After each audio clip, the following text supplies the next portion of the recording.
Hi అందరికీ good morning. ఇంట్లో ఏ కూరగాయలు లేవు, ఏం చేయాలని ఆలోచిస్తుంటే ఈలోపు చెట్టుకున్న వంకాయలు గుర్తొచ్చాయి. అవి కోసుకొచ్చి కొంచెం ఫ్రైలాగా చేద్దాం అనుకుంటున్నా, ఎందుకంటే నా బాక్స్లకు కావాలి కదా. అసలుకే ఎండాకాలం, తినలేదంటే చచ్చి కూర్చుంటా ఆ షాప్లో.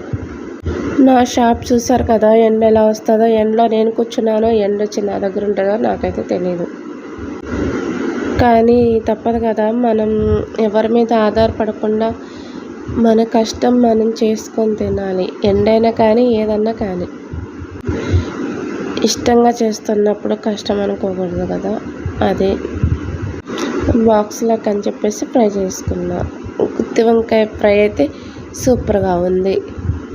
మీకైతే నా వీడియో నచ్చితే లైక్ చేసి సబ్స్క్రైబ్ చేయండి.